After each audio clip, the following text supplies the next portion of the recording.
Fala, meus amados, eu sou o Kelso Vinícius, este é o nosso podcast, o seu podcast de Pinheiro para o Maranhão, para o Brasil e para o mundo, através aí das plataformas digitais.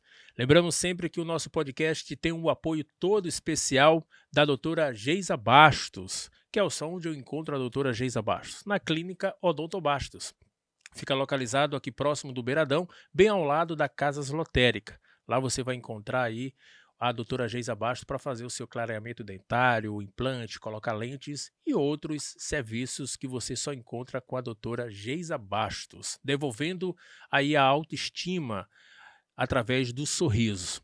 E você que é empreendedor, você empresário, você político, quer associar sua marca, o seu nome, o seu produto com o nosso time de campeões, entre em contato agora mesmo através do nosso número que vai aparecer na sua tela, 985859089.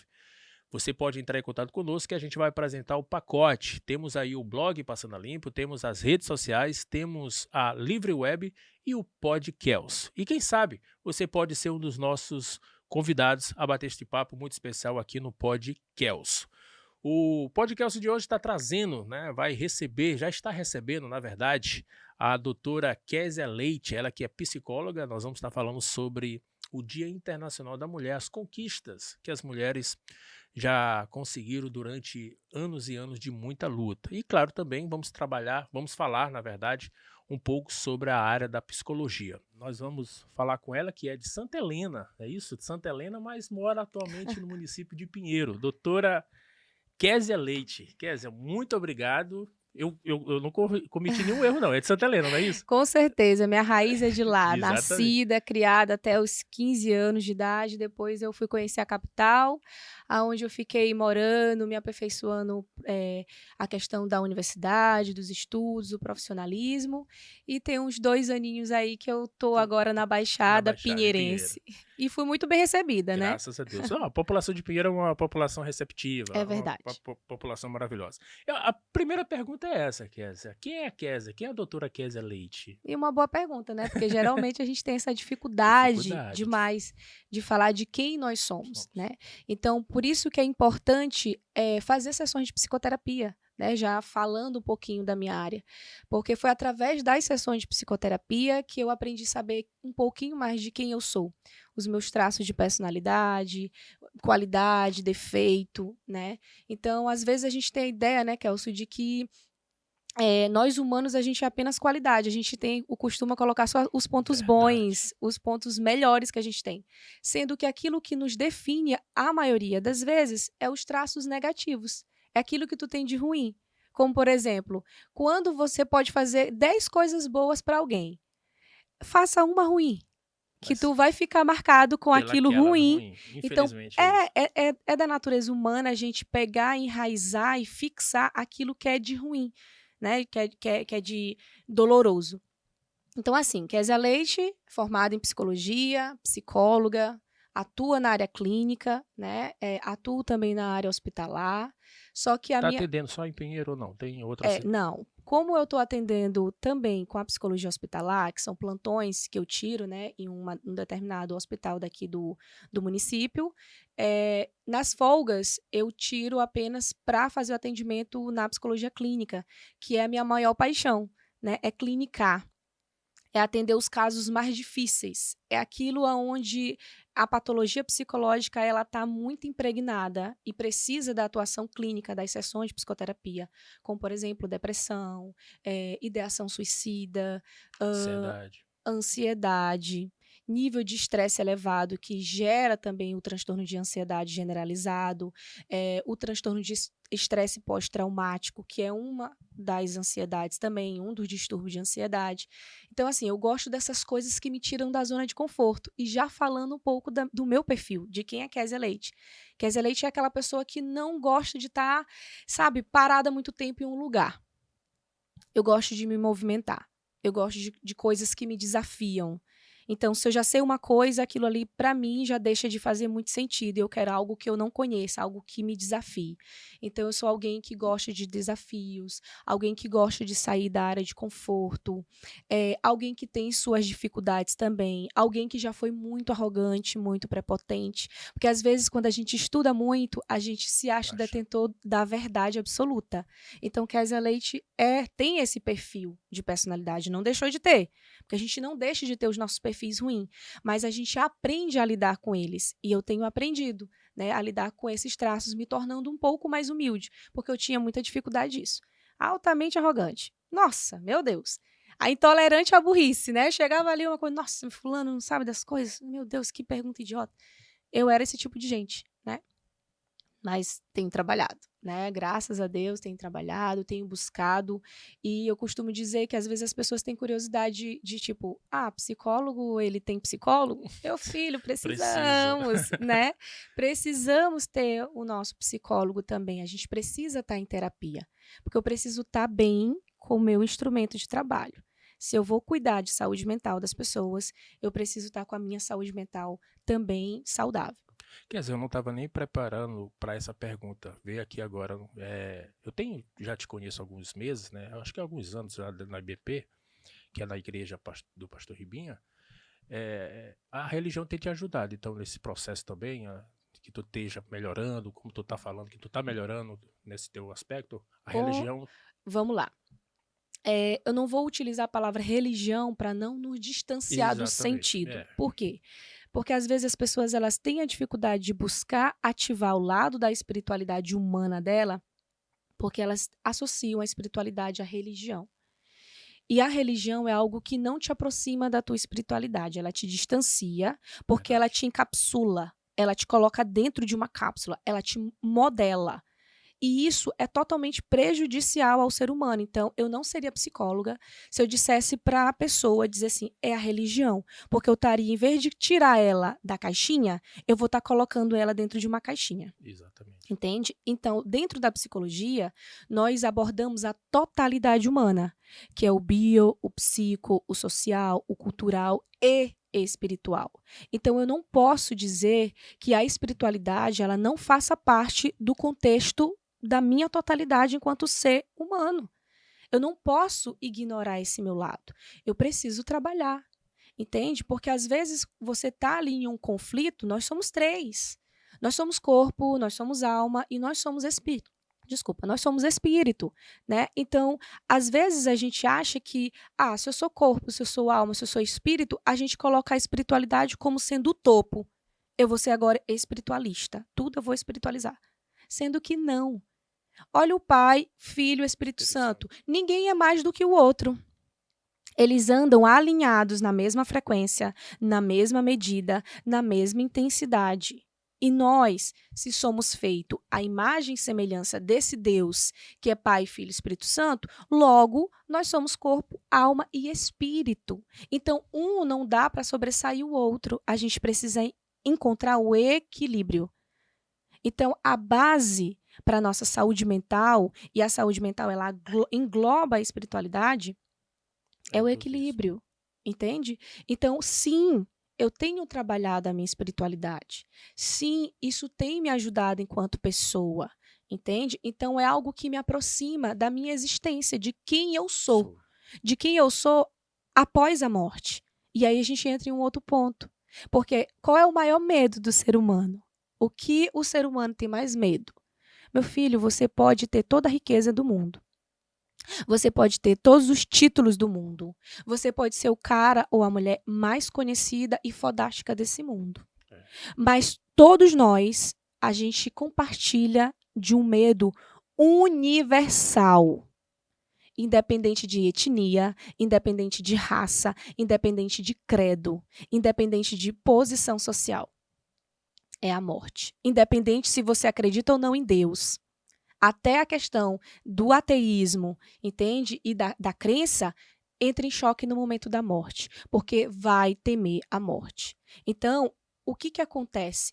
A morte ela é algo que eu preciso falar. E quando eu trabalho uma coisa que tem para além da morte, isso não me deixa mais assustado. Com medo, assim? Entende? mas eu começo a me tornar amigo daquela coisa que mais me aterroriza. Dentro da psicologia, a gente trabalha as fobias. Geralmente, uma fobia, a gente não ensina e não orienta e não utiliza técnicas para a pessoa fugir da fobia. Nunca nessa vida. Porque não vai ter êxito. A gente utiliza enfrentar. Porque o medo, ele faz parte de nós, da nossa identidade. É aquilo que fez com que, por exemplo, os primatas, lá os homens sapiens dessa época, né, os seres primitivos, conseguissem sobreviver e tu tá aqui de frente para mim, eu tô de frente para ti. Verdade. Porque o medo impediu com que eles, morressem no processo, sendo, em vez de predador, presa. Exatamente. Né? Então, a gente precisa entender que tudo que compõe o ser humano é algo que é nosso. E a gente precisa lidar com isso, porque Deus, ele não faz as coisas de maneira aleatória. Se está lá, é porque tem um sentido para estar. Entende? Então, assim, a ideia é falar da espiritualidade, abordando também o conteúdo, como eu falei, da morte. Vamos falar mais sobre morte. Vamos entender que nós somos finitude e que a morte, ela não é o fim. Dependendo daquilo que tu acredita, né? Até porque a morte é a única certeza que nós temos, não é? Eu tô olhando bem aqui na minha frente por um cadáver adiado. Exato. Tu tá olhando por uma cadáver adiado. Quem tá atrás das câmeras é um cadáver adiado. Quem tá nos ouvindo são cadáveres adiados. A única coisa que nós temos convicção é que somos cadáveres.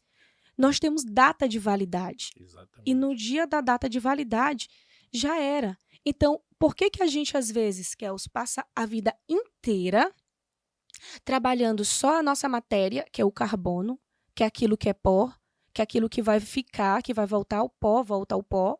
Por que a gente passa tanto tempo da nossa vida, da nossa existência humana, achando que é muito tempo, que na verdade é pouco tempo? Quanto mais você completa o ano, menos tempo você tem aqui. Exatamente. Desculpa dizer, você que está aniversariando, você tem menos tempo agora, né? Então, assim, nós estamos cada dia mais se aproximando com a finitude, com o final, com a nossa data de validade. Entendendo isso, por que nós, seres humanos, a gente não trabalha o porvir, o para além daquilo que eu tenho convicção que vai chegar para mim, que é a morte?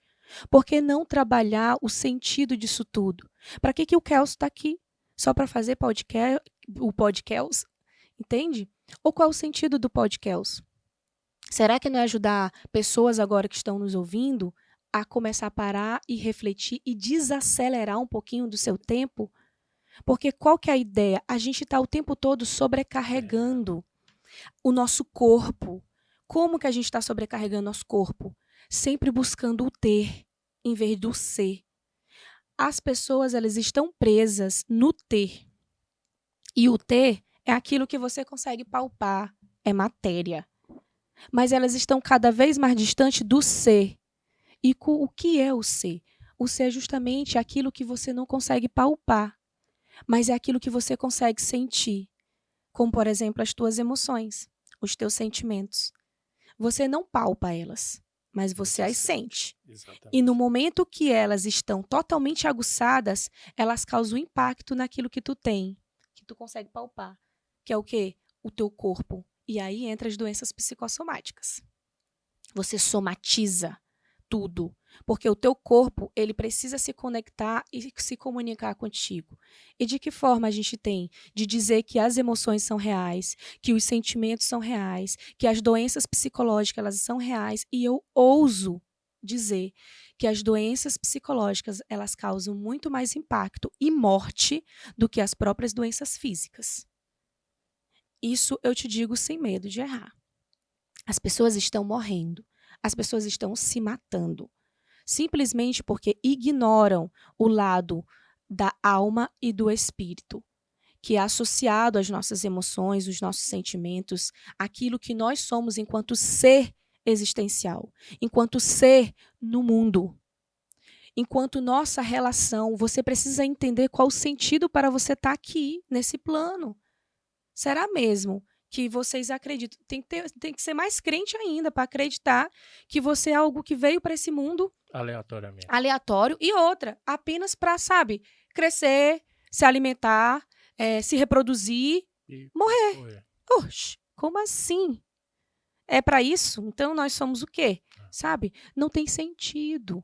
Tem um propósito. tem que ter um propósito. Tudo é um propósito. Tudo está alinhado. E você precisa identificar qual é o teu alinhamento diante dessa coisa maior, chamado existência, chamado vida. Porque há um sopro de vida dentro de ti, há um sopro de vida dentro de mim, há um sopro de vida dentro de cada um que está nos ouvindo agora. Com certeza. Entende? Então, o que que faz com que as pessoas elas não param para se ouvir, para se enxergar de dentro para fora e não de fora para dentro? De fora para dentro nunca vai acontecer. Exemplo, a gente está entrando agora nos meses das mulheres, né? E qual que é a ideia desse 8 de março? É informar o quanto que as mulheres elas têm alcançado os espaços dela dentro de uma sociedade. Então, o foco é social, né? A gente precisa ver as coisas de maneira separada. O foco das mulheres, esse movimento surgiu por uma questão social, por um espaço dentro da sociedade, de respeito, de autonomia, de voz, sabe? Eu preciso ser vista. As mulheres queriam ser vistas pela sociedade machista de uma época, porque eram os homens que eram vistos dentro de uma sociedade, né? Eram os homens que determinavam tudo no quesito financeiro, econômico, político, social. Nós, mulheres, era o quê? Marionete. Éramos criadas, usadas, né? Usadas entre aspas, por uma razão, por um objetivo. Qual é o objetivo? Procriar. Eita, meu Deus, vamos só procriar agora. A mulher nasceu para procriar. Entende? Ou seja, a gente estava sendo encapsulada em uma posição que a gente não se sentia confortável. Não, eu não nasci só para procriar, para ser mãe, só para ser esposa, para ser dona de casa. Eu tenho coisas a mais para ofertar para a humanidade. Então, naquele momento, as mulheres elas pararam de ver só na questão que é dado e tentaram mostrar para o mundo que elas eram mais do que aquilo, que elas podiam também produzir, né, em uma sociedade, que elas também tinham inteligência, que elas também tinham ideias, entende? Que elas também poderiam ajudar a crescer economicamente, politicamente falando, né? Então eu te pergunto, e se essas mulheres, alguém não tivesse levantado para dizer, ei, me vê, eu não sou invisível, eu sou visível. Entende? Então, a ideia é bem aí, é o humano entender e sair da caixinha, sabe? Mostrar quem é ele, qual o sentido para a vida dele. Entende? Tipo, cara, eu tô numa relação, por exemplo, abusiva, mas eu não sou essa pessoa que nasceu para ser abusada. Eu sou mais do que isso. E como é que eu vou saber que eu sou mais do que isso? Entendendo a minha totalidade humana. Quem eu sou, além de um corpo. Além de uma matéria. Quem eu sou dentro do meu espírito. Quem eu sou dentro da minha alma. Quem eu sou dentro do sentido da minha existência. Essa é a ideia. Kézia, nós estamos num pós-pandemia, né? No período da pandemia, infelizmente, tivemos uma situação difícil que assolou o mundo inteiro. E os estudos, né, as pesquisas mostram que tivemos aí uma crescente onda de violência doméstica, abusos sexuais, vários outros crimes, várias outras situações que infelizmente aumentou por conta desse momento de isolamento, desse momento das pessoas passarem mais tempo dentro de casa. A minha pergunta pós-pandemia, as mulheres têm procurado mais os psicólogos, mais atendimento, têm procurado mais vocês para ver essa situação que a pandemia nos deixou, essas sequelas da pandemia? Boa pergunta. Cara, essa pergunta é muito boa. Por quê? Primeiro que a gente precisa entender que tudo que acontece de maneira coletiva, ela vai causar um impacto, né? E nós, humanidade, a gente não estava preparado para viver uma coisa que a gente só via nas histórias dos livros quando a gente estava lá no fundamental, né, no nosso primário, Exatamente. nosso ensino médio. As histórias de pandemias, de pestes, né, que assolaram todo o mundo, se encontravam mais nas páginas dos livros. Logo, a gente achava até que era uma utopia, né? E quando a gente traz, a gente vivencia no ano de 2020 que a história ela é real, ela não é uma história com H, mas é uma história com E, você, tipo, eu faço parte dessa história e é real, ela não é uma utopia. E agora? O que fez com que várias coisas, vários transtornos mentais se potencializassem nesse período? Primeiro, que quando a gente estava falando, nós somos totalidade, né? Nós somos um total, nós não somos partes fragmentadas, nós não somos fragmentos. Então, quando eu trabalho só um lado, que, por exemplo, eu passava mais tempo que me ocupando, sabe o que as pessoas falam? Tipo, mente vazia é a oficina do quê? Do diabo. É um famoso ditado, Do inimigo. né? Mente vazia é a oficina do diabo. Mas como que surgiu esse ditado? Os ditados, eles surgem por alguma razão. Exatamente. Eles não surgem de maneira aleatória. Lembra? Nada é aleatório. Tudo tem uma coisa por detrás. Basta tu ter curiosidade de buscar. Exatamente. Então surgiu algo. Então imagina que se a mente vazia é a oficina do diabo, como é um ditado popular, significa dizer que as pessoas elas estavam tão ocupadas. Lembra, ela é uma coisa que é o contrário. Elas estavam tão ocupadas com a coisa do dia a dia que elas não tinham tempo para trabalhar as emoções, a alma e o espírito. Por isso surgiu uma questão bem aí, ó.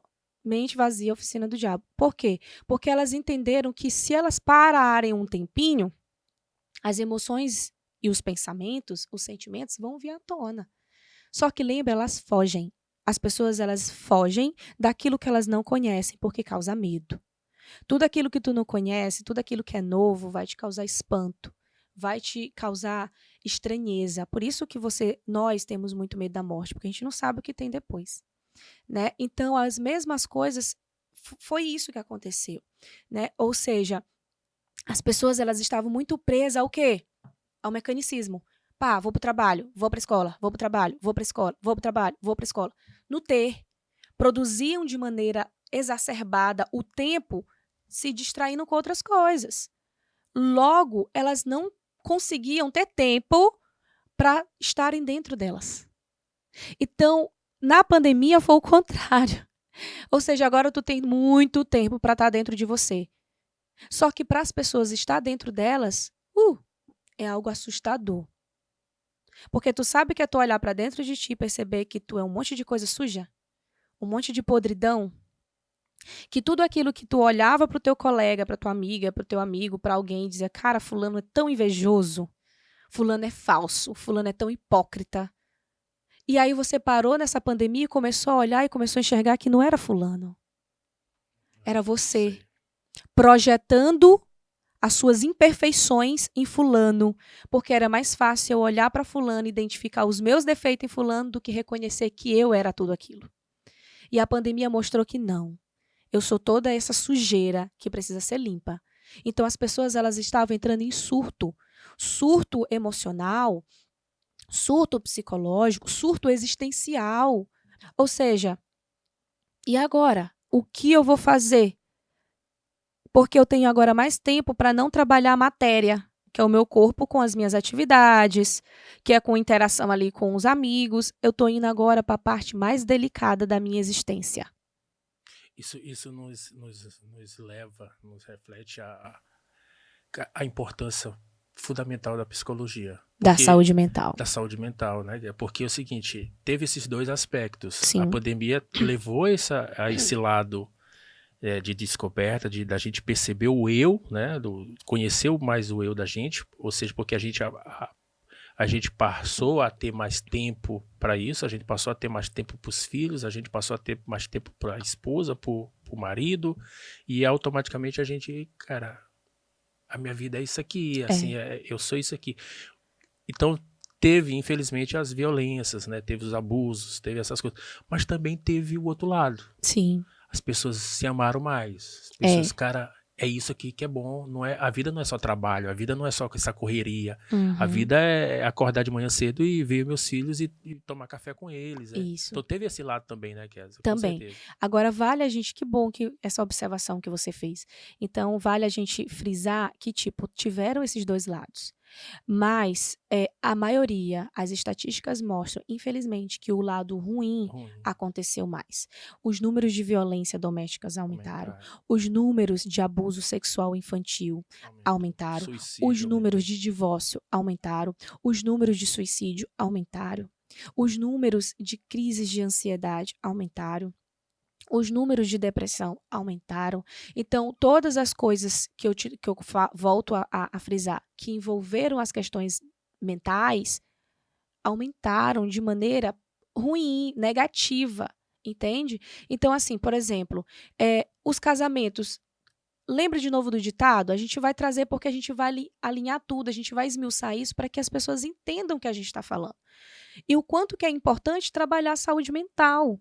Porque, assim, quando eu estou muito ocupada, eu deixo de resolver os meus problemas com meu esposo, por exemplo. De conversar com ele. De conversar, de dialogar, de escutar.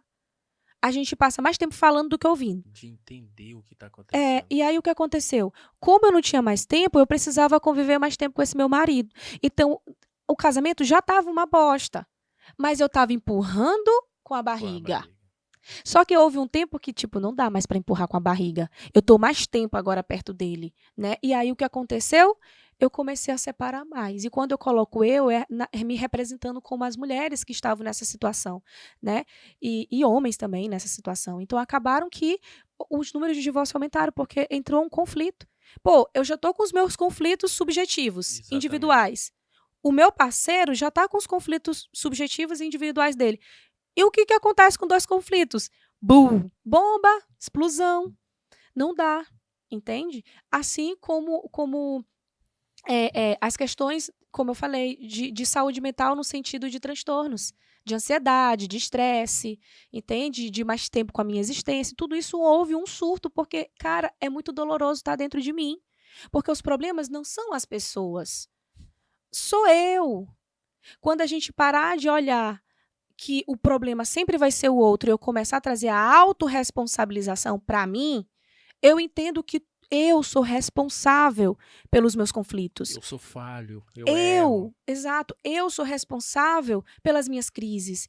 Eu sou responsável também por um casamento não dar certo, porque eu quero culpar o meu parceiro. E eu, sabe? E eu. Eu sou responsável, às vezes, por não dar assistência para os meus filhos. E aí eu não vejo os meus filhos. Eu também sou responsável por, às vezes, vir abuso até os meus filhos. Porque aonde eu estou como pai, como mãe, como cuidador, aonde está o meu tempo?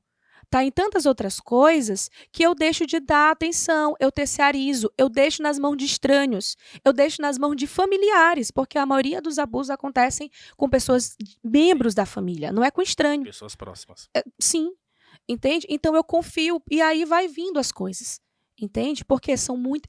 O povo está adoecido. A ideia é que tem um monte de gente doente. Entende? A humanidade está doente. E elas entendem e não aceitam. Ou às vezes nem entendem isso. Entende? Então, você precisa compreender o quanto que a saúde mental ela precisa ser prioridade. Ela precisa ser vista com uma maneira preventiva. Entende? Você passa. Todo ano você faz um check-up. Um check-up para ver o quê? Vou lá ver como é que está o meu corpo físico. Não que não seja importante, não vão interpretar errado. É importante cuidar, né? Mas não somente. Ou seja, eu faço um check-up físico e eu esqueço de fazer um check-up mental. O que adianta eu estar lá com a minha glicemia maravilhosa, né? O meu colesterol top, né? Com o meu cardio maravilhoso, tudo maravilhoso, e esqueci que a minha saúde mental está lascada. Desculpa o termo. Né? Mas é isso que está acontecendo. Está totalmente lascou. Tá bagunçada. Né? Então, como? O corpo vai adoecer. Uma mente saudável, por mais que o corpo esteja adoecido, ele tem muito mais chance de voltar à saúde.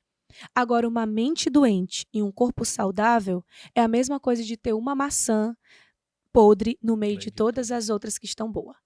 Tudo vai apodrecer. Quer dizer, e hoje tem muitos desafios em relação, por exemplo, da mulher com essa de enfrentar alguma barreira quanto ao profissional psicólogo, por exemplo, em busca de procurar psicologia para lhe ajudar, para lhe auxiliar? Você acha que a mulher tem ainda essa barreira, enfrenta muito essa barreira de procurar, de ter, por exemplo, vergonha de ter essa situação? Certo. E aí a gente já entra na resposta também que tu fez no bloco anteriorzinho, em relação a se as mulheres tinham buscado mais agora depois da pandemia, desse período. Sim, a resposta é sim, tá? As mulheres, elas têm buscado mais, e a maioria das mulheres que têm buscado para atendimento, para iniciar as sessões de psicoterapia, a queixa principal é relacionamento. Relacionamento abusivo, com violência psicológica, com violência física, crises no casamento, crises de ansiedade, estresse pós-traumático, né? Então, as pessoas, um problema leva a outro problema. Por exemplo, o estresse pós-traumático, o que que é? É um distúrbio dentro da ansiedade que fez com que uma determinada situação sofrida, dolorosa, que causou muito impacto para aquele sujeito, volte a se repetir. Não de maneira física, mas de maneira psicológica. Ela está presa, né, àquela situação traumática vivenciada. Então, por exemplo, uma mulher que está dentro de um relacionamento abusivo, que já foi casos que já se depararam para mim pós-pandemia, o número aumentou de procura, tá? Então, ela tá lá nesse relacionamento abusivo e foi violentada no sentido de violência psicológica, né? Que às vezes as pessoas acham que violência só é agressão física, e não é, tá? Violência psicológica, violência patrimonial, tudo isso é violência. Violência moral é uma violência, né? Então, no momento que ela estava sendo violentada no sentido psicológico, ela também teve um episódio agressivo, ela também teve a violência física. E isso causou muita dor, muito sofrimento. E ela começou a desencadear respostas emocionais, sintomas, desencadeando no futuro o transtorno do estresse pós-traumático, entende? Então, uma coisa puxa outra coisa, tudo está alinhado. Então, você precisa cuidar, você precisa trabalhar da sua saúde mental, você precisa buscar ajuda, né? Então, as mulheres, ela têm buscado muito, mas ainda tem muita resistência na busca. Porque, tipo, se aumentou a procura, não significa dizer, todas estão indo. Tem muito mais lá fora que não estão buscando do que aquelas que estão buscando ajuda, entende? Então, elas têm muita resistência, não só as mulheres, mas os homens também. Porque, lembra, a gente não foi ensinado, no momento da nossa infância, a falar sobre as emoções. Vou te dar um exemplo. Isso seria até já minha próxima pergunta, né? Se você acredita que a psicologia, todas essas áreas, elas deveriam ser mais bem trabalhadas nas Com certeza. escolas, né? Nessas coisas. Com toda a certeza de errar, tá? Com toda a certeza absoluta de não errar nessa minha resposta. A psicologia, ela precisa estar presente em todas as áreas, em todas as vertentes, em todas as faixas etárias do desenvolvimento humano. Como eu falei, um exemplo preciso em relação à questão da gente não ser trabalhado, falar sobre as emoções, na infância. Por exemplo, você é pai, né? Outras pessoas são pai, eu não sou mãe, mas um dia serei. Mas eu tenho sobrinhos, né? E eu também tenho conhecimento a partir daquilo que eu estudo como teoria, né? Então, assim, um exemplo perfeito. Você vai lá, está disciplinando seu filho, às vezes você vai lá e acaba batendo nele, que é algo que a gente, às vezes, não tem o controle e acaba dando umas palmadas nesse filho. Você termina de bater e o que você diz? O menino está chorando, ele está sentindo dor. Engole o choro. Eu acho que tu deve ter crescido ouvindo isso. Muito. Engole o choro. Cala a boca. Tu sabe por que tu tá apanhando? Aí fala, isso. Te cala. Não chora. Se você chorar, você vai apanhar mais. Eu não quero ouvir berro de criança, né? Ele tá sentindo algo. Beleza, ele pode ter aprontado? Pode. E você foi lá, né? Bateu, disciplinou, ok, não vamos repreender nesse momento. Essas questões, a ideia não é repreender, mas a ideia é trazer esse exemplo para que haja o entendimento em relação a não falar sobre as emoções. Então, aquele filho está sentindo dor, ele sentiu dor, ele está triste, ele está machucado, ele está magoado, não só no corpo físico, mas nas emoções, porque, cara, o meu herói me bateu. A minha heroína me bateu. Entende? Então, ali está um misto de emoções na criança. E em vez de você dizer, tá doendo? tá? O que você tá sentindo? Ele vai parar para pensar o que ele tá sentindo. Nossa, o que eu tô sentindo mesmo? Tu vai levar um momento de reflexão e ele vai começar a refletir sobre as emoções dele. Mãe ou pai, eu acho que eu tô sentindo. Tá doendo aonde? Tá aqui. Ah, tá vermelho, né, filho? Mas e aqui dentro? Tá doendo? Sim. O que tu tá sentindo? Eu tô triste com você, mamãe. Eu tô triste com você, papai. Eu não te amo mais. Já são emoções que ele tá externalizando. São sentimentos. E aí vai como você, cuidador, educador, explicar as emoções dele. Filho, você tá sentindo, sim, tristeza, tá triste com o papai. Esse sentimento, ele vai gerar realmente uma frustração, uma raiva de mim. Mas, filho, me desculpa por eu ter te batido. Mas a minha ação foi em consequência a uma atitude sua. Olha a diferença. Você vai ensinar aquela criança a se tornar um adulto. Um adulto que fale das emoções. Eu lembrei agora, Kézia, eu vou até compartilhar aqui com as pessoas. Eu tenho um filho de 10 anos, né, o João, e ele estuda numa escola particular em Pinheiro, uma das melhores escolas particulares de Pinheiro. E eu fui buscar ele ano passado na escola, esse fato foi ano passado. E a professora disse, pai, eu quero falar contigo. Aí eu, pois não. Olha, o seu filho tá aprontando muito. E também não tá nem deixando, tá atrapalhando os coleguinhas. Entendeu? Ele tá muito alvoroço aqui, não tá se comportando. E beleza. Quer dizer, eu juro que meu impulso era de bater no meu filho naquele momento. Porque veio tudo na minha mente. Cara, ele tá estudando numa das melhores escolas. Eu tô com tanta dificuldade de pagar essa escola. Tô me esforçando tanto. Mas aí a gente entrou dentro do carro e Deus falou comigo ali. Aí eu desci e passei na escola que eu estudei. Que hoje está abandonada, que é o CAIC. Eu estudei no CAIC, uma escola pública. E aí eu mostrei, meu filho, tá olhando esse prédio? Aí ele olhou o prédio, tá vendo? Aqui que teu pai estudou. E essa escola é uma escola pública, olha o jeito dela aí, como ela tá hoje, entendeu? E eu fui falando para ele, disse, meu filho, hoje tu estuda numa boa escola. Eu estudei aqui porque os meus pais não tiveram condições de me colocar numa escola particular. Mas hoje, eu faço de tudo para pagar a tua escola, para meu filho estudar numa boa escola, para meu filho ter os melhores livros, as melhores professoras e tudo isso. Quer dizer, foi tiro certo. Passaram meses, dias, aí eu perguntei para a professora, Kelson, ele melhorou muito, ele tá outra pessoa, ele tá outra criança. Então, ou seja, eu sem triscar nele, sem tocar nele, simplesmente uma conversa leve, suave, entendeu?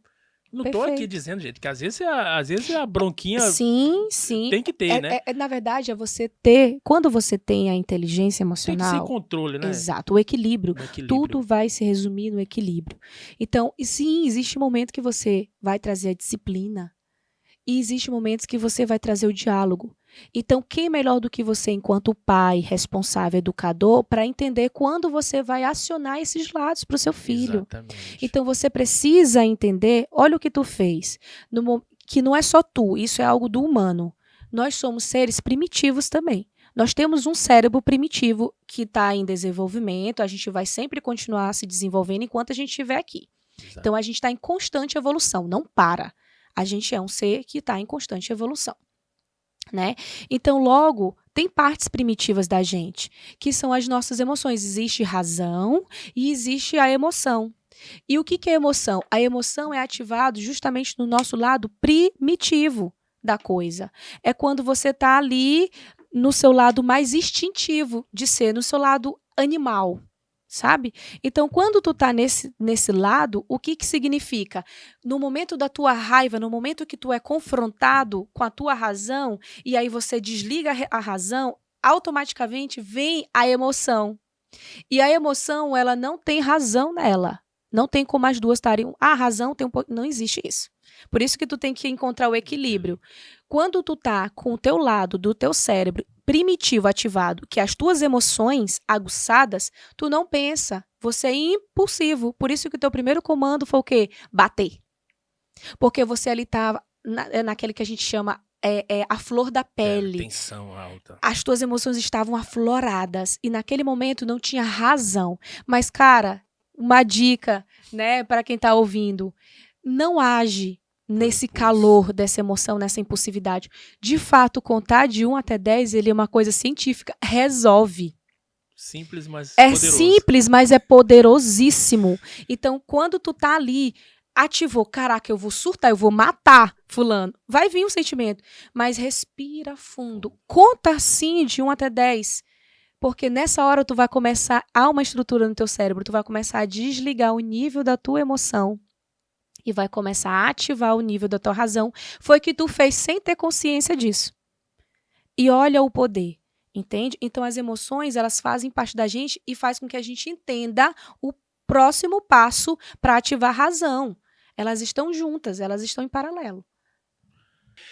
Quer dizer, entrando agora mais no assunto, né, da nossa pauta do podcast, ontem tivemos aí o Dia Internacional da Mulher, dia 8 de março. E o mês praticamente é todo dedicado, muito exclusivo para as mulheres, né? É feito campanhas no mundo inteiro. Eu dando uma pesquisada, fazendo um pequeno estudo sobre o tema, a gente consegue perceber que a luta das mulheres se deu muito por uma união das próprias mulheres. As mulheres foram muito unidas naquela época, né, em prol de um objetivo, de lutar por um direito. Eu queria saber se, na tua concepção, você acha que as mulheres de hoje, elas têm conhecimento dessa luta que foi feita, que foi realizada há alguns anos. As mulheres hoje ela têm noção do que foi feito para chegar até aqui, para a mulher hoje ser o que ela é hoje, para ela fazer o que ela pode fazer hoje, para ela ter esse direito dessa conquista que hoje realmente ela conseguiu, que foi através dessa união de alguns anos atrás. Você acredita que as mulheres têm esse discernimento do que realmente aconteceu? Kelso, eu não vou generalizar, mas assim, boa parte das mulheres que buscam o conhecimento, elas entendem e elas são gratas a essas primeiras mulheres que se uniram em movimentos para trazer a equidade, o respeito de direitos iguais diante da sociedade, né?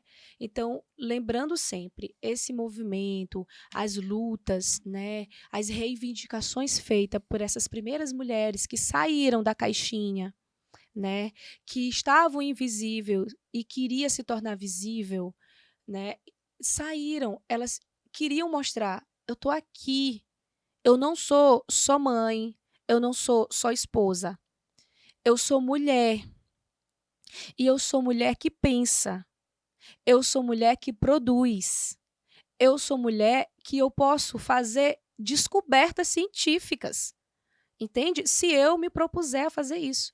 Então, assim, nem todas as mulheres sabem como foi que surgiu o direito a nós, mulheres, estudarmos em uma escola primária, numa escola de nível superior, porque essas conquistas foram em tempos diferentes.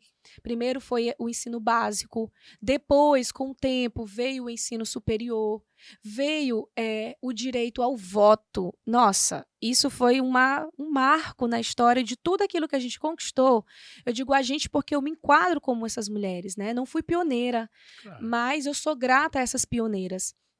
Então, assim, ter direito à participação política, porque olha só, não foi só o voto. As mulheres conquistaram a participação política. O número é inferior, é reduzido comparado aos homens? Sim. A gente tem muita coisa ainda para conseguir, para alcançar, para conquistar, mas a luta ela continua. Entende? Tivemos direitos também a, por exemplo, a tomar posse da nossa sexualidade, de fato, ou seja, usando os contraconceptivos, né? Tipo, eu vou lá, eu posso agora utilizar, eu posso escolher ser mãe ou não, sabe? Eu posso escolher ter a quantidade X de filhos, eu posso me planejar junto com meu marido, com meu Se, parceiro para ser mãe. se a gente for estudar, se a gente for ver, eram uns Não absurdos. era? por exemplo, a mulher não tinha direito de abrir uma conta bancária, Ou de ter crédito. um crédito, ter um cartão de crédito, Exato. Não entendeu? entende? Nossa. Ou seja, imagina se o Pix existisse naquela época, né? Então, ou seja, a mulher não podia vestir uma calça, não podia ir pra Exato. praia, né, usar biquíni. Então, ou Não. seja, é uns absurdos. Muito. Não podia se divorciar. Ou seja, estava lá num casamento infeliz, sendo maltratada, massacrada, mas todo mundo sabia que ela estava sendo massacrada, mas não poderia ser feito nada, porque não tinha uma lei que protegesse essas mulheres e que dissesse: "Ei, você pode sim divorciar", Como é que tu acha né? a questão do mês de março? Tu acha muito importante mesmo ter essa data, ter esse mês Sim, dedicado? sim, não foi uma coisa aleatória. Não é uma campanha qualquer como essas outras campanhas, às vezes, que a gente faz, né. O 8 de março surgiu porque, assim, tem muitas informações, então eu não vou trazer uma informação fidedigna que de fato aconteceu isso. Mas com os estudos, com aquilo que eu busquei também pesquisar, me informar sobre, sabe, essas mulheres, sobre, cara, como que surgiu, como é que surgiu, eu quero ser grata a essas mulheres, né. É por isso que é internacional. Não começou no Brasil, Exatamente. entende? Começou nos Estados Unidos, depois foi para Suíça, Rússia, se não me falha a memória, ou foi Suíça ou Rússia, vai me faltar agora. Mas uma desses 2 países, desses 2 lugares, né, que foi um incêndio de uma fábrica, ou seja, foi tipo uma greve de mulheres. Sei lá, tá tendo sabe, um incêndio, mulheres estão morrendo, e isso, aquilo tudo. Eu tô cansada de não ter equidade no salário.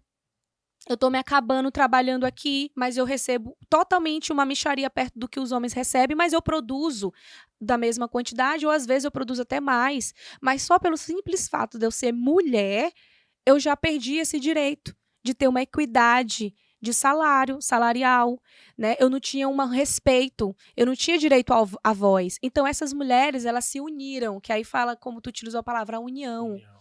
né? Elas se uniram e surgiu após esse incêndio nessa fábrica, né? Elas começaram a sair, elas se vou utilizar essa palavra revolta, tá? Mas na melhor Das intenção intenções. possível, tá? Mas foi uma revolta social daquela época de um gênero chamado feminino, né. Então as mulheres, tipo, cara, é tipo aquela história: "Eu tô cansada de apanhar. Eu preciso agora, entre aspas, bater. Eu já peguei muita porrada, agora eu vou precisar reagir. Eu já peguei muito golpe, eu só tô aqui na defesa, como a gente vê nas lutas. Agora eu vou contra-atacar". E de que maneira essas mulheres fizeram? Greves. Mostrando o quanto que a mão de obra delas iria fazer falta. E fez. O quanto que o cuidado delas, porque nós mulheres, a gente, o que que a gente quer? É importantíssimo eu falar isso aqui, porque às vezes as pessoas, elas também confundem o movimento dessas mulheres com essa questão do feminismo no sentido de extremismo versus machismo, entende? A questão radical de ser. Eu sou feminista e, tipo, acaba se tornando um machismo, né, um machista, dos quais elas repreendem, recriminam. Então, tipo: "Ah, eu odeio machista, mas aí eu sou feminista", entende? Ou seja, banalizou um pouquinho o sentido da A coisa. extremidade nada é. Então não é o extremismo que a gente está falando, essas mulheres, elas não buscaram o extremismo. Elas não buscaram ocupar O espaço o do outro. espaço do homem, dizendo: "Agora quem vai Elas mandar". buscaram o seu espaço. Exato, tipo, não, agora quer fazer. Vocês já dominaram demais, Demais. agora eu vou dominar. Não foi isso, não foi tipo, vamos levantar, ativismo, pá, pá, pá. Não foi isso, né? Esse movimento foi buscando a questão da equidade de direitos no sentido social, no sentido econômico, no sentido financeiro. Tipo, não é dizer assim, ah, agora eu trabalho em uma função e pelo fato de eu ter entrado em movimento, eu vou querer, mesmo que um homem faça a mesma função que eu vou querer agora ganhar mais do que tu. Não é isso. Porque senão não teria sentido. Não, ela só queria justiça. Pronto. A palavra certa era essa. Essas mulheres pioneiras, elas queriam justiça. Assim como nós ainda queremos justiça. A gente apenas quer ser reconhecida pelo trabalho que a gente desenvolve. Se é a mesma função, o mesmo trabalho desenvolvido por um homem, e ele recebe, por exemplo, 10.000, nós queremos receber também 10.000. Porque nós fazemos da mesma forma. É isso, é equidade, E até, às vezes, né? até melhor. A mulher faz até melhor do que os Exato, homens. pronto, porque aí pronto, tu trouxe agora o início, né, que eu iria dizer em relação a essa questão da diferença. Então a gente não queria ocupar esse lugar, porque nós somos biologicamente, psicologicamente, tudo diferente dos homens. A nossa estrutura, ela é diferente. Por isso que é feminino e é masculino. Masculino. Tá? Então, não entrando na questão da ideologia de gênero, a gente não está nessa discussão, tá? A discussão é essa questão mais genética da coisa. Nasce mulher, nasce homem na questão dos cromossomos, XX, XY, e aí diferencia o sexo, tá? E só para eu não ser interpretada também errado. A gente está focando nessa vertente. Então, entrando nessa vertente, significa dizer que a estrutura feminina é diferente. Logo, existem sim trabalhos que eu não vou conseguir fazer com tanta eficiência do que um homem. Assim como não tem um trabalho que o homem possa fazer com tanta eficiência do que as mulheres. Por exemplo, os trabalhos mais braçais. Logo, não significa que não tenha mulher que é forte, Isso. que levanta peso. Não é isso. Tá? Que vai lá, que dá conta. Sim, dá conta. Mas eu estou falando da estrutura biológica. Tem coisas que, biologicamente falando, o homem ele vai carregar mais peso do que a mulher. Porque ele foi feito, a estrutura óssea dele, muscular, é diferente. Assim como tem uma coisa que o homem ele não vai conseguir fazer com tanta perfeição, que é utilizando a questão das emoções, a questão mais delicada. Sabe aquela cerejinha do bolo? Nós, mulheres, é que nascemos com isso, querido. Tá?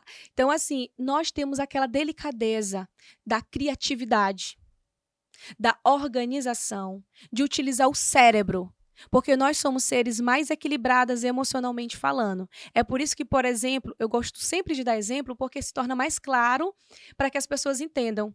Exemplo, uma relação. Né? Por que eu entro na relação? Porque é uma coisa universal, né? Não tem como fugir disso. Nós somos seres relacionais. Então, assim, vai lá, o homem termina, ou sei lá, aconteceu o término da relação. Quem é que sofre primeiro? A mulher está lá, se acabando de chorar nos primeiros meses, nas primeiras semanas, ela vai chorar o impacto. Naquele primeiro momento, o homem, ele sente, mas ele vem lá aquele lado. Eu não vou chorar, quem terminou foi ela que perdeu. Aquela coisa machista, sabe? Aquela coisa mais dominante de ser. Porque não é que eles não queiram, é porque eles não foram ensinados. E é uma coisa que a gente já trabalha isso desde bebê. Né? Falar, sentir. Então, a gente sofre, mas depois a gente reequilibra. Aí, o que o homem faz? Depois disso, ele vai e cai. Quando ele cai, ele tem mais dificuldade de sair daquele momento de luto, da perda do relacionamento, do que as mulheres. Por isso que quando o homem ele sofre, ele ama, ele sente a questão da perda dentro de um relacionamento, ele causa muito mais impacto e é muito mais difícil ele sair da situação do que as mulheres. Porque a estrutura ela é diferente, não que não possa ser trabalhada, entendeu? Então, assim, é por isso que a gente tem que trazer novamente, a ideia desse movimento nunca foi esse, tá? A ideia foi de buscar respeito, de buscar direito, de buscar a visibilidade, de dizer, ei, eu posso produzir para a sociedade. Eu posso contribuir, eu Eu posso posso, ajudar. entende? Eu posso utilizar algo que vocês homens não têm. Nesse sentido, sabe? Tipo, o equilíbrio, a delicadeza, a criatividade, a sacada rápida, sabe? Eu consigo ver. Eu tenho uma coisa que eu acho muito interessante, assim, se eu pudesse mencionar aqui, citar ou dar exemplo, por exemplo, que me chama muita atenção, é a capacidade que a mulher tem de fazer várias coisas simultaneamente, cara. Eu Então. não vejo isso nos homens. Alguns conseguem, mas é com muita... Eu não consigo. Cara, Uhum. a mulher consegue fazer um monte de Bota coisa, a comida um monte de na coisa panela, cuida de simultaneamente. menino. Tá ali no WhatsApp conversando com as amigas e tá fazendo comida, tá não sei o quê, tá fazendo um monte de coisa ao mesmo tempo. O homem não. Eu até recordei agora uma passagem do pastor Cláudio Duarte, que ele fala que nós temos uma caixinha, né? A gente precisa estar em cada caixa. Por exemplo, qual é a caixa que eu tô? Qual é a caixa que tu tá, mulher? Pelo amor de Deus, me ajuda. Então, ou seja, a mulher às vezes tá falando um monte de coisa, né? Tá ao mesmo tempo e eu vejo isso uma capacidade única da mulher. Exato. Na verdade, a mulher tem um poder magnífico, um poder de conquistar, o poder Exato. de dominar as coisas, de dominar tudo, né? Uhum. Infelizmente, algumas mulheres não têm conhecimento disso, desse poder. Pronto, tu falou um poder importantíssimo. Meu Deus, será que eu ativo esse poder nessas mulheres que vão nos ouvir? Será que vai ser uma boa ideia? Né? Mas vamos lá. Mas eu quero que elas utilizem esse poder por uma coisa benéfica, sabe? por uma coisa de evolução. Evolução no sentido existencial, no sentido de ser o melhor que elas podem ser a cada dia. Então, a gente tem algo chamado poder de persuasão. O homem, ele aprende a persuadir, mas a mulher, ela já nasce com isso, mais aguçado. Porque ela tem uma coisa chamada charme. Ela tem uma coisa chamada também a sensualidade, mas no sentido bom da coisa, tá? Então, a sensualidade utilizada para uma coisa boa, não no sentido sexual. Não é esse sentido que eu estou querendo colocar, tá? Existe esse lado, mas eu não quero pegar esse lado. Eu estou pegando a sensualidade feminina, no sentido da postura, no sentido do charme, no sentido dela sentar, no sentido dela olhar, no sentido dela contactuar com quem está ouvindo ela. Ela tem algo diferente, porque ela penetra no olhar daquela pessoa.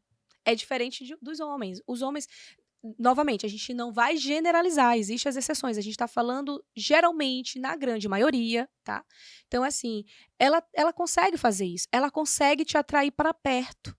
Porque a gente tem uma coisa chamada maternidade, o maternal, aquela coisa de proteção, de galinha, sabe? Aquela coisa, galinha também no bom sentido, meu povo, de colocar as asas e cobrir e proteger os pintinhos ali, né? Protetora, né? De proteção, de protetora, entende? A gente tem isso, então é muito fácil para nós mulheres, nesse sentido, quando a gente entende que a gente tem isso, a gente utiliza para uma coisa boa, de aproximação de um conflito, por exemplo. Entende? Essas profissões que trabalham muito com conflitos, pode observar, as mulheres elas dominam muito melhor. Porque elas têm uma coisa chamada também a empatia. A empatia ela é mais aguçada nas mulheres do que nos homens. Essa capacidade, eu vou logo colocar também, olha, vocês estão sendo privilegiados de estar nesse podcast, porque eu vou querer desmistificar algumas coisas, né? Como, por exemplo, vamos tirar essa ideia de que empatia é se colocar no lugar do outro. Sai dessa. Não é. Nunca foi. Por isso que não dá certo. Porque todas as vezes que você achar, porque foi ensinado, né? A grande maioria ensinou ela porque eles interpretaram dessa forma. Mas não é. Se todas as vezes tu tentar te colocar no lugar do outro, tu vai surtar e tu nunca vai entender o que o outro tá sentindo. Porque lembra, por exemplo, eu uso óculos, eu tô com uma lente aqui, né?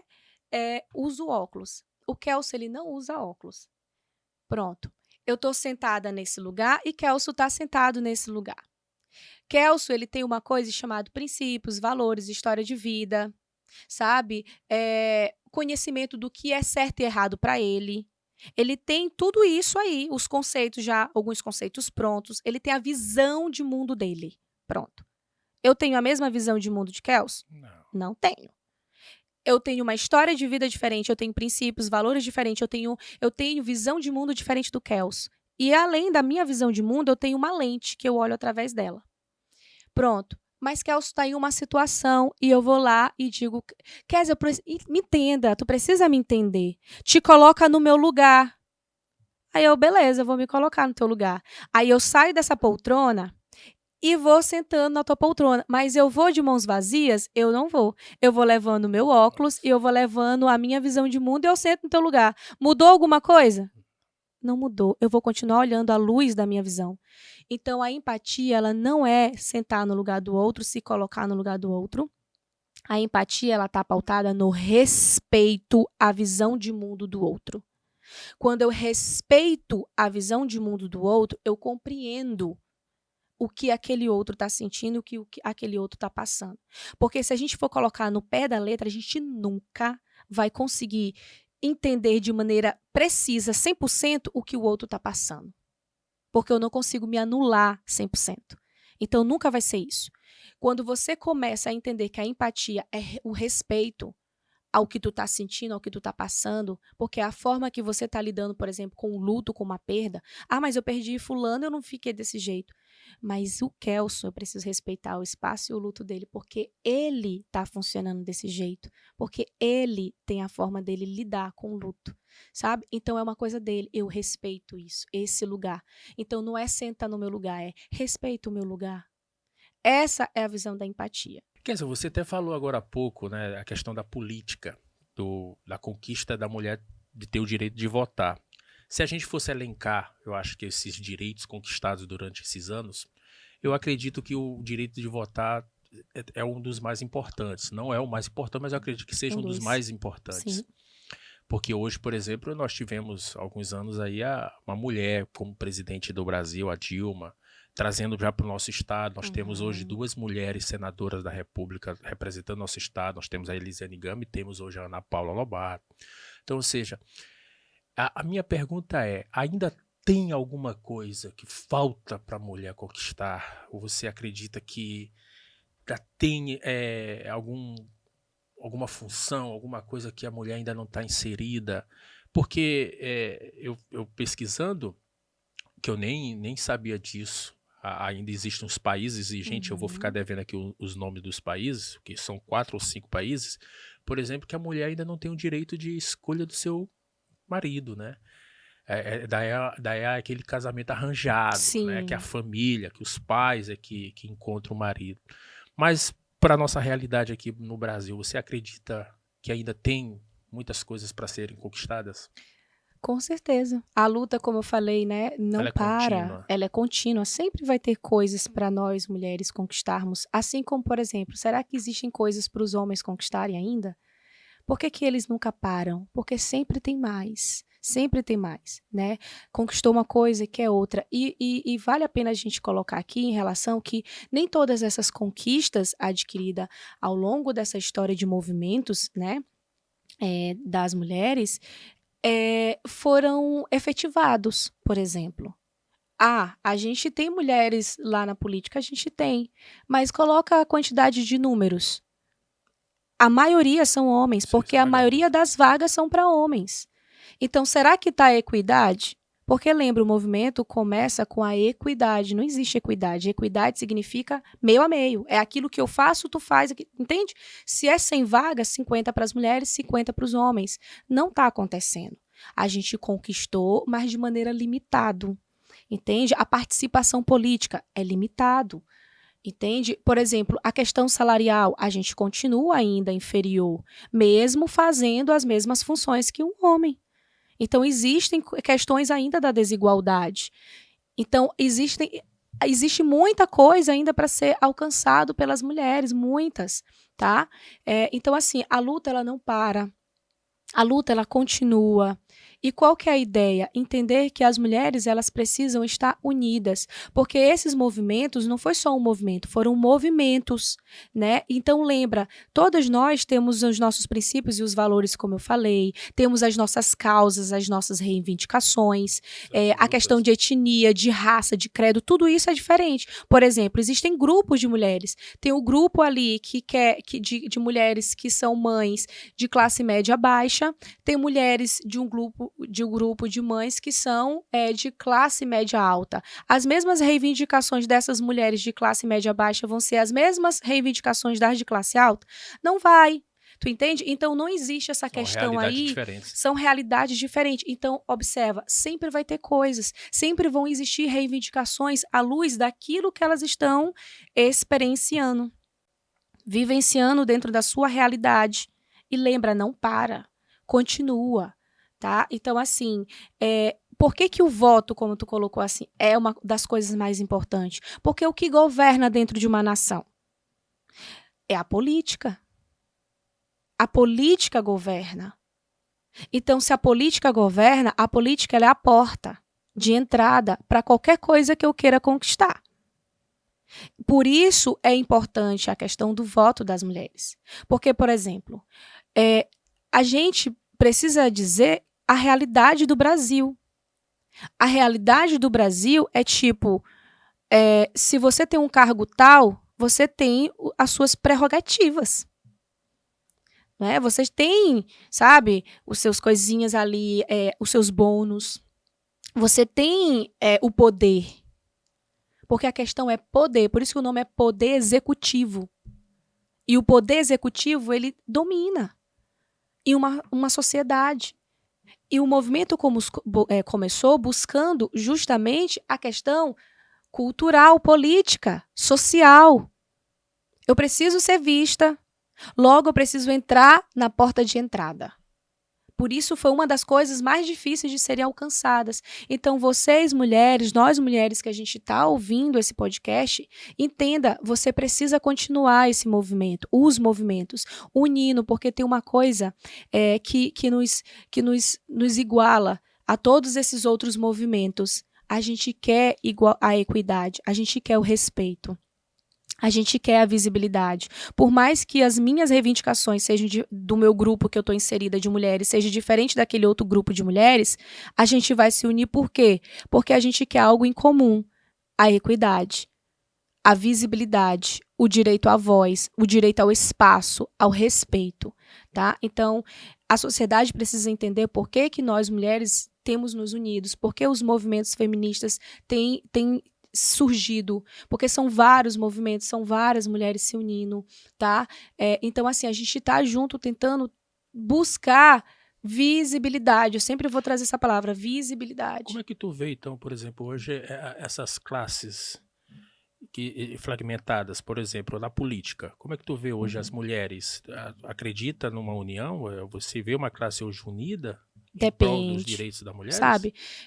Kelso, eu sempre vou dizer depende. Sabe por quê? Porque a gente precisa entender como é que aquela mulher funciona. Qual a ideia daquela mulher? Qual a realidade dela, né? Para que ela entrou na política? Qual é a verdadeira intenção por detrás da política? Entende? Porque, assim, às vezes nós não podemos ignorar a nossa natureza adâmica, ruim. A nossa parte, sabe, entre aspas, demoníaca. Em que sentido? De causar mal para o outro se eu estiver bem, tudo bem, do egocentrismo. De colocar eu no meu próprio umbigo, nas minhas próprias, as minhas reivindicações, sabe, o meu poder. Se eu estiver bem, o coletivo não importa muito. Por mais que eu use o coletivo para chegar naquilo que eu quero. Tá entendendo? Então, assim, eu não posso dizer se essas mulheres que estão agora no poder, por dentro das intenções, se são intenções boas para com os movimentos, que é justamente de equidade, né, salarial, de direitos iguais aí para as mulheres. Eu não sei, por mais que um discurso esteja ali, sabe, externalizado, mas internalizado, como é que tá? É diferente, porque o que a gente quer não é só o externo, a gente quer o interno. E o interno é justamente você se comprometer com aquela causa, de você não só se beneficiar, mas beneficiar essa população, a minoria, a maioria das mulheres que estão buscando alguém que seja a voz e a representatividade delas dentro, por exemplo, de uma assembleia. Como é que está a atuação dessas mulheres dentro dessas assembleias, sentadas nesse lugar de poder? Será que elas estão utilizando em benefício coletivo? Ou é em benefício individual, subjetivo? Não sabemos. Só aquela mulher, aquelas mulheres que estão sentadas naquele lugar, conseguem saber o que está aqui, o que está aqui. Mas a gente vê a realidade acontecendo. Então a gente precisa ver a realidade. Tá? Tem muitas coisas ainda em andamento que a gente quer. E que a gente precisa buscar, reivindicar com políticas públicas, porque tem muitas políticas públicas. A ideia não é a ação, não é tipo desenvolver, criar políticas públicas. Tem, mas efetivar, executar, fiscalizar, não tem. Não adianta estar no papel, o papel tem. Mas na hora da ação, na hora da execução, implantar, está implantado. Mas está sendo executado? Ah, tá. De que maneira? Do jeito que está lá? Ah, não, porque não está havendo fiscalização. Cadê a fiscalização? Cadê os fiscais ali? Será que está tendo? Ou será que naquele momento eu coloco os meus interesses pessoais e dou uma de cego? E tipo, não, tá tudo certo. Porque, lembra, entra o meu lado humano de querer me dar bem. De querer me dar bem. Isso é uma coisa que a gente precisa trabalhar, porque está enraizado na natureza humana, a questão de sempre querer me dar bem em cima do outro, tá? Então a gente precisa, eu não vou te dar essa resposta pronta de que, né, não vou, porque eu não sei qual é a intenção das mulheres, eu espero que sejam em um caráter coletivo, que não seja um caráter apenas individual, subjetivo. Muito bem. Quer dizer, nós já estamos caminhando aí para o finalzinho do nosso podcast, e eu queria que você aproveitasse essa oportunidade agora, esse finalzinho, para falar exclusivamente para as mulheres.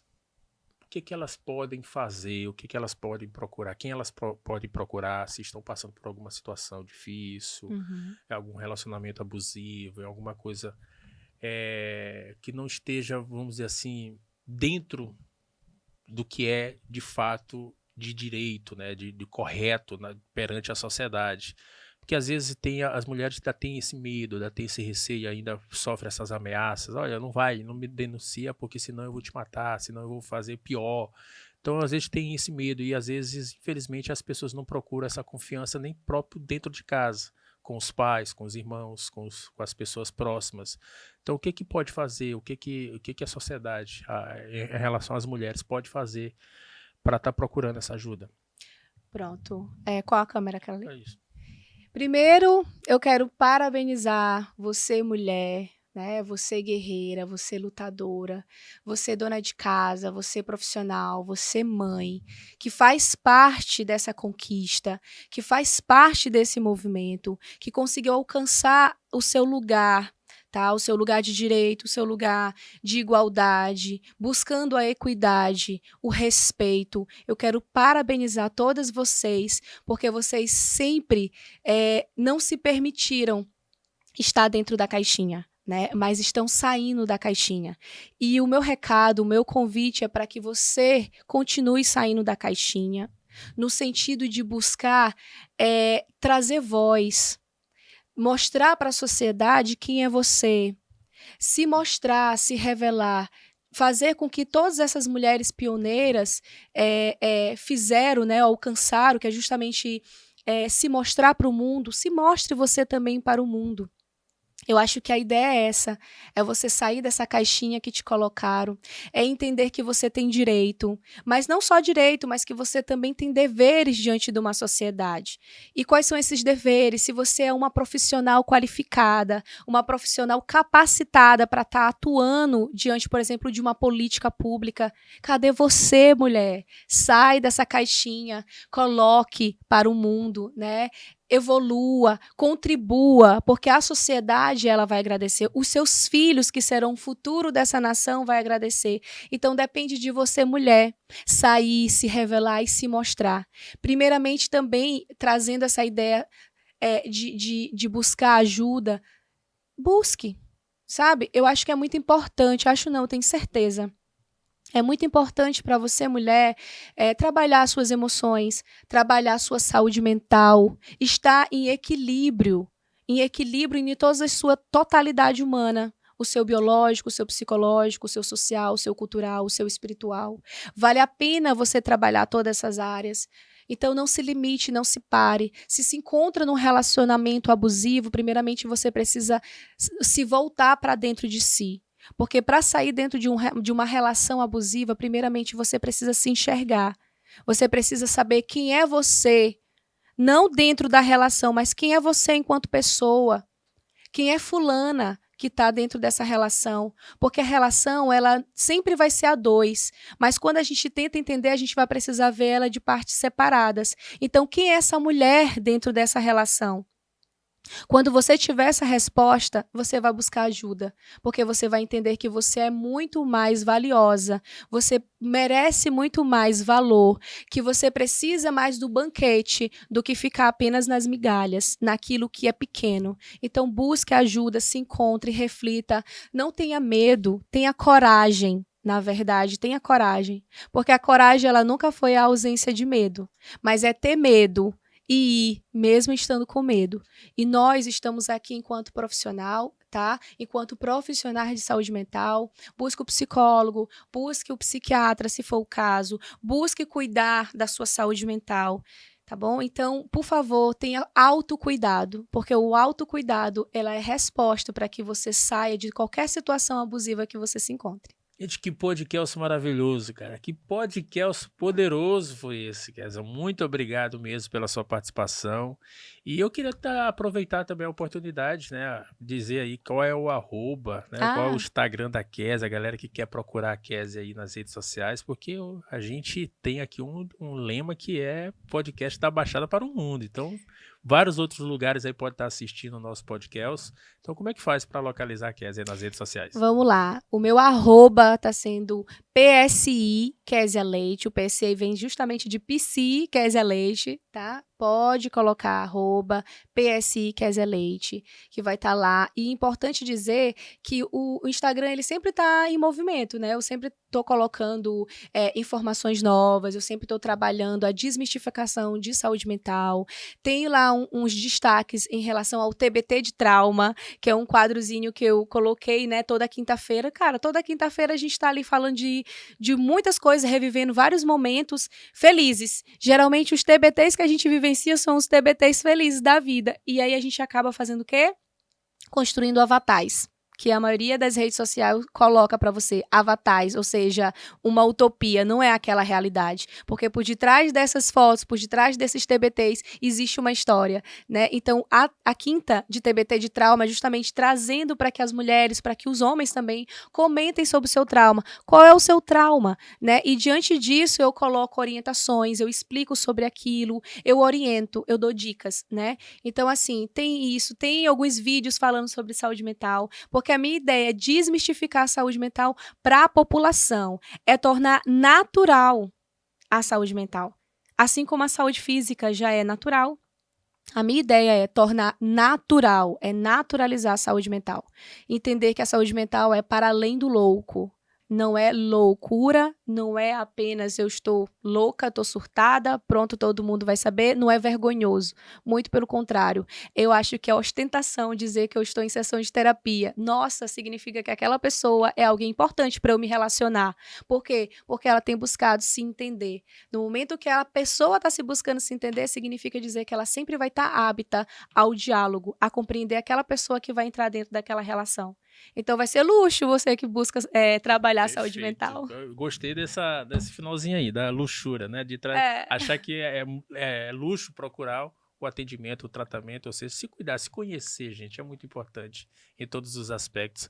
Kézia, mais uma vez, muito obrigado E mesmo. obrigada, gente, muito obrigada, tá? Que esse momento foi tão gostoso, foi tão prazeroso. Eu espero que vocês possam estar lá seguindo. Manda direct, manda questionamento, que o que a gente puder, a gente vai estar aí junto com você respondendo, tá? Então, muito obrigada a todos vocês. Então tá aí, gente. Esse foi o nosso podcast de hoje. Muito obrigado pela sua audiência, pela sua companhia e até próximo podcast na próxima semana, com certeza com mais convidados. Afinal de contas, este é o podcast, o seu podcast de Pinheiro para o mundo.